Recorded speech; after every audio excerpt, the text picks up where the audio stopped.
harmful stereotypes towards the AAPI community, whether that be yellow fever, and that intersection of race and gender is really critical here, or the perpetual foreigner stereotype, or the model minority myth. All of these things do weigh on the AAPI community.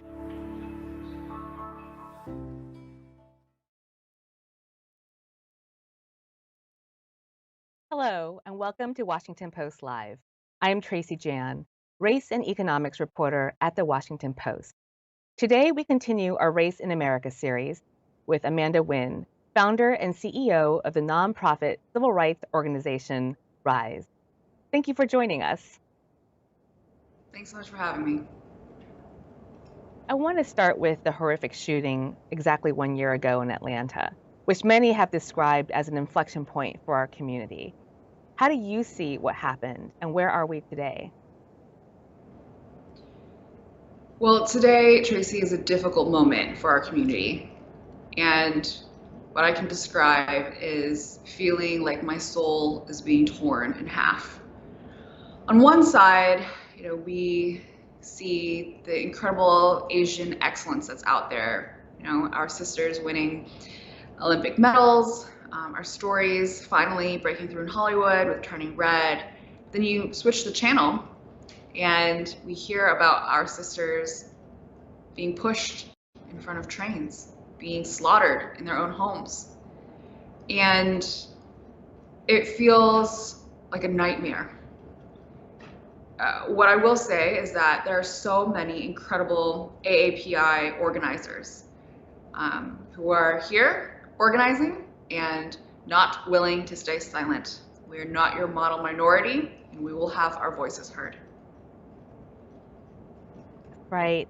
In New York, women have been killed simply living their everyday lives, whether it's waiting for a subway or returning home after a night out. And this hits personally for me too, Amanda, as someone who's just recently started taking the subway again regularly, or the metro, as we say in DC, as we've all returned to our offices at the Washington Post. And I am never standing close to the edge of the subway, of the tracks. And, for Asian American women especially, this has been, we have to watch our every move. How has it impacted you personally? Do you have any self-defense, or do you carry protection with you when you travel around your everyday life? Because you travel so much all over the world. Yeah, unfortunately, these acts of violence that have been targeted towards the Asian American community, especially women, have existed pre-COVID. The pandemic absolutely exacerbated these issues, especially when we had leaders saying things like the China virus or China flu. But this reality has existed before. And I, as you know, Tracy, am a survivor of sexual violence. And the statistic here, just to give things a bit of context, is staggering. 78% of the hate that has been reported by Stop AAPI Hate has been directed towards Asian women. 60% of AAPI women are survivors of sexual violence and domestic violence, according to AAPI Women Lead. These are really high numbers, and they speak to a reality that all of us have had to be vigilant. The intersection of race and gender here is one that we cannot overlook. And today, as we are gathering to remember the grief of the Atlanta Spa massacre, we also remember what was reported about it. We remember that the police officer said, "Oh, the murderer just had a bad day." And all of these things bring us to this moment where we're saying no more. In a now viral video, you've urged mainstream media outlets like CNN and MSNBC to pay more attention to our stories. You said we're literally dying to be heard. Do you feel like we're finally being heard? I think this is the first step. Last year, I made a call. I looked straight into this camera and I asked people to report on our pain. And when I see that our stories are being covered, I think that is a real sign. You know, the first step to healing is acknowledging that there is a problem, right? And so this was happening already. Whether or not these crimes are being caught on camera, whether or not they are being reported, they're happening.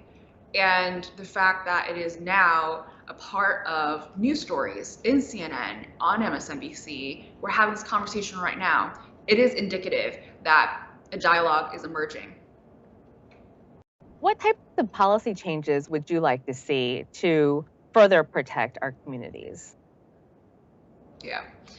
So policy, of course, is one part of a fabric of things that need to change. But I will say that we live in a democracy, and many people have said, community members have said, that a carceral approach is not the one that they want to take. Right? And so we've seen different types of legislation come up.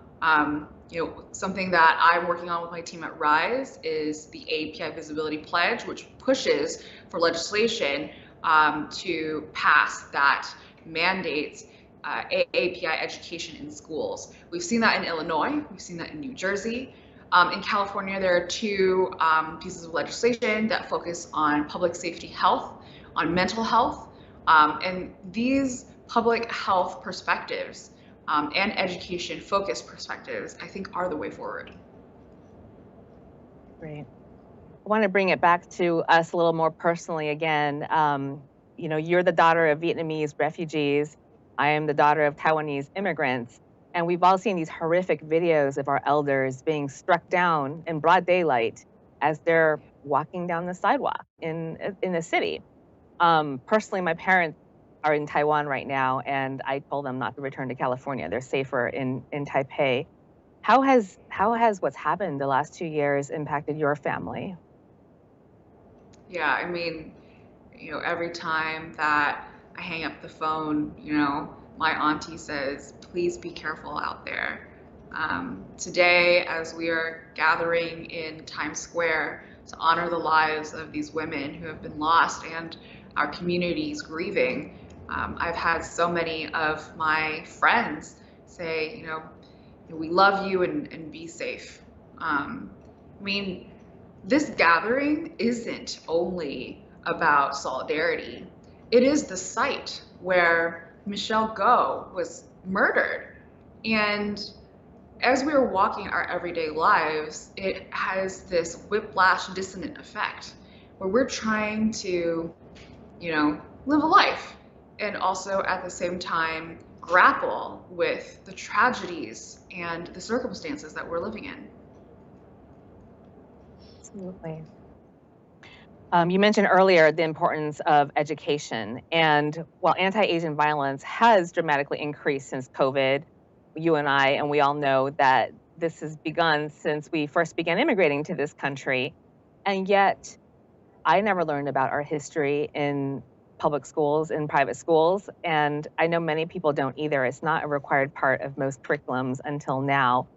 Why is education so important for not just us, but all Americans to know about our history, Asian American history? Yeah. I think the opposite of love isn't hate, it's apathy. And you have apathy when you don't relate to people, when you don't see the humanity in them. Empathy is created through having our stories told, through learning, through education, right? So whether that be through, you know, mainstream media news, whether that be through Hollywood stories, whether that be through education, our public school systems or schooling systems. There are so many incredible AAPIs that have contributed to this country, and those excellent stories need to be told, and also our tragedies need to be told. You know, it's very similar to Hollywood stories where you have like a main character and they have amnesia, and you have to like figure out who this person is in order for them to accomplish whatever purpose they have in the movie, right? Well, imagine if we as a people have amnesia. That's almost what it feels like. We have to keep reinventing the wheel every single time. Let me give you an example, right? There's a lot of solidarity between communities of color, especially between the Asian and Black community. And yet, a lot of what's missing in the narrative is how we've been able to work before together in the past. So we have to keep relearning these things when, in fact, you know, if we had the education, we probably would have been able to look to examples and models of how to work together. You're absolutely right. Asian, Black, and Latino communities worked tightly together in the 80s in order to get ethnic studies in many of our colleges. And right now, with such a backlash against critical race theory in many parts of this country, I was wondering if your organization has encountered any resistance to even simply telling our stories. I think the biggest resistance that we get is demonetizing our work, right? Which is something, unfortunately, that exists in nearly every type of activism. You know, people say, oh, this is not the right time for it. There are always other things, but there's never a more convenient season for change. And what we're seeing right now is that people are not willing to stay silent, and people are speaking up about these very harmful stereotypes, whether it be, oh, well, the Asian community, especially Asian women, are demure. They, you know, they won't give you a hard time, or the model minority myth, or yellow fever, or the perpetual foreigner stereotype. All of these things have been critically harmful to the community, has directly resulted in our bodies and our lives being hurt and people being killed. And yeah, we're saying learn about them and do better. How has the model minority myth played into our invisibility and into your work as an activist? Yeah, well, for starters, the model minority myth refers to the idea that Asian Americans are somehow able to pull themselves up by their bootstraps, and is this myth that makes us, in a sense, play off of white adjacency, right? And it's a myth because it's very harmful. First of all, in that imagination of the Asian American community, Asian American is one type, when in fact AAPIs are diverse. We have a huge diaspora, and there are so many people that make up what AAPI means. On top of that, it's this idea that if you just put your head down and keep working and, you know, don't speak up against white supremacy, that you will one day be handed the keys to the kingdom. Now, unfortunately, it is a myth for a reason. And what we're seeing is that if you play by these rules, you are essentially taking out a loan from white supremacy bank, and you will have to pay it back with interest. You know, our liberation is bound together. And that means that we must be intersectional in our work, race and gender, and also have solidarity with other communities of color. Right. I mean, the myth was created to pit us directly against Black communities by the white supremacy ethos. And in reality, the Asian American community is the most economically divided of all racial groups in terms of income inequality. And that truth often gets lost by lumping us all as just successful Asian Americans. Moving on to culture a little bit, from films like Shang-Chi, Raya and the Last Dragon, and now Turning Red, which I just saw over the last weekend, there appears to be progress in having more nuanced AAPI representation, and yet some cultural gatekeepers refuse to recognize the universality in our stories, as we saw recently with that particular film critic. Is this progress? Well, certainly having our stories represented somewhere. You know, I'll tell you how I felt. I watched Turning Red, and I nearly teared up in like the first scene when she was talking about her relationship with her mother, and I was like, oh, this is what it feels like to be represented. I felt my story so, and you know what? It's I'm Vietnamese. The character and her family aren't Vietnamese, but I still felt that solidarity. And to that critic who said that Turning Red is not a universal film, well, welcome to how all of us have felt looking at the majority of films that had no character that looked remotely even like us. Or even my 9-year-old son, a boy who is not going through puberty yet, got the film. So kudos to them. Back to our personal lives. We first met 6 years ago in your Washington apartment during our first interview about RISE, when you were working on the civil rights of sexual assault survivors. Could you walk us through how your work with RISE has changed since 2016? Yeah, absolutely. We're a civil rights nonprofit, and there's a long tradition of people taking their painful living truths and channeling that into justice. And so, I'm really grateful to the incredible team at RISE for working on these things. And just as we worked on sexual violence rights, we work on AAPI civil rights now, as well as other things. As we train activists to pass their own laws. And a large part of our work is in helping people understand their place in our democracy, which is, after all, for them. I want to start off by saying that there's no liberation that can be thought of truly authentically without involving intersectional lenses, again, of both gender and race. In the latest AAPI hate crime, we saw that the perpetrator smash this Asian woman's body 125 times while calling her an Asian B-word. And when these things happen, for instance, today, the Atlanta shooting, we didn't need the perpetrator to tell us that it was both racism and sexism. We knew. We, the community, knew. And even if the police don't say that it is both racism and sexism, we know. We certainly do. You began your activism as an undergraduate at Harvard. What shaped your sense of justice at that early age? Oh gosh.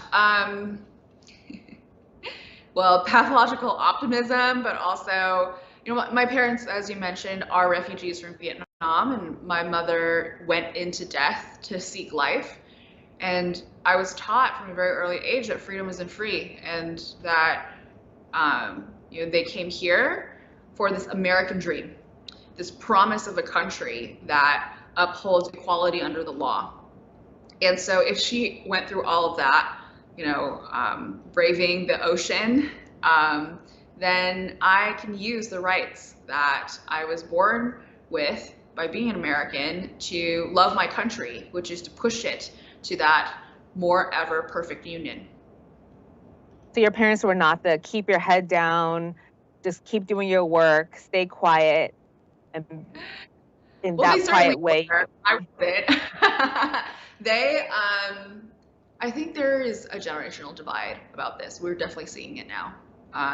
And on one hand, you have older generation whose values and advice are, I think, rooted in survival.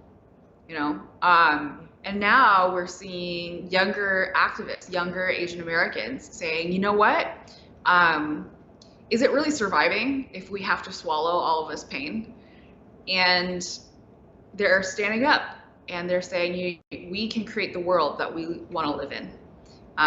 So I think that the younger generation, in a way, is showing that we can own the light that we are in. We can be authentic in our truth. And in a way, I think it is healing that generation divide. Right. You played a key role in getting the Sexual Assault Survivors' Rights Act signed into law. How are you trying to elevate this issue globally? Yeah, well, I'm here in New York right now, and there are 1.3 billion rape survivors in the world. The United Nations General Assembly has never recognized rape in peacetime in a resolution, in its own form, and that's what we're fighting for. You know, after President Obama signed my law in 2016, we heard from over 1 million people who said, hey, this is happening to me too, and you know, how can I get involved? How can we make this happen for the world?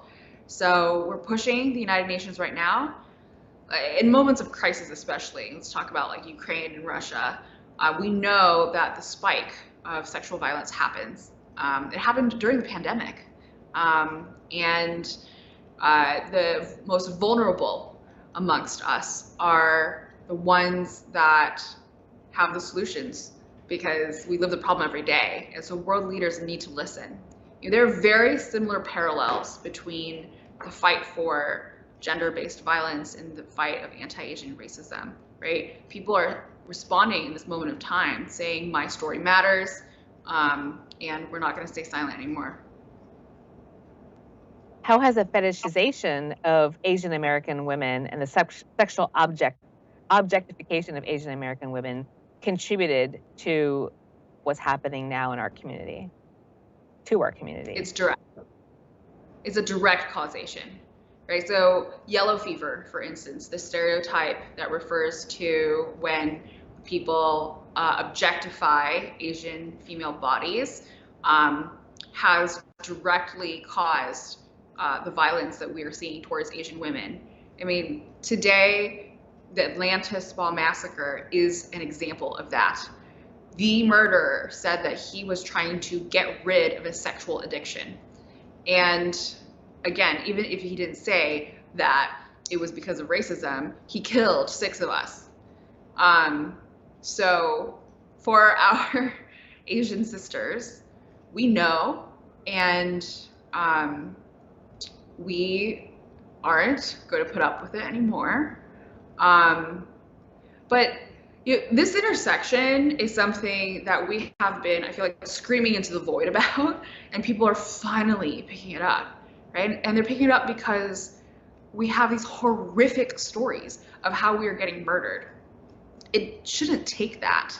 And for folks who are listening in, you know, I know that it can feel so terrible right now, but I want you to know that there's always a way to move forward, that our voices do matter. And that's both for the AAPI community and for allies, right? We can't do this work alone.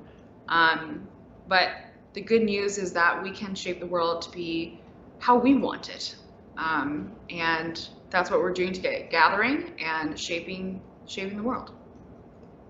So what's your message to young Asian Americans to get their voices heard? Yeah. Well, first of all, I know that it is a scary time. I know what it feels like to be afraid. But I also know what it feels like to have fire in my belly and to roar, to scream from my soul and have the world hear it. So I'm here to tell you that if you need to say something, you can say it and the world will listen. And in fact, it is so important that you say it, because what you have to say really matters. Your life, your voice, your story, all of it does. Hope is contagious. When you put your authentic truth out there, people will listen, it will resonate. No one is powerless when we come together, and no one is invisible when we demand to be seen. So demand to be seen. Love that. That's so well said. You've also said joy is the most radical form of rebellion.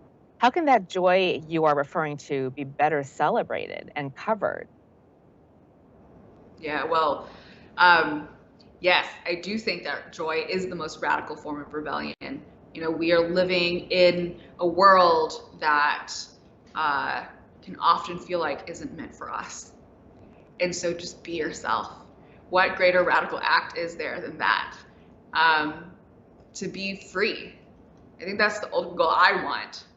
Free to walk down the street, free from fear, free from having to look over my shoulder at night, free from having to stand in a subway and think about Well, am I too close? And I just want people to know that who you are is enough. So celebrate yourself and be proud to be unabashedly Asian, very Asian. Very Asian, absolutely.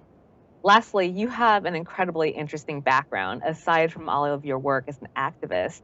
You're an astronaut in training. I remember being in your apartment and seeing all these meteorites and space posters and rocket ships. And I was just wondering if you could close this out with a little bit of perspective that space gives. What does space give you?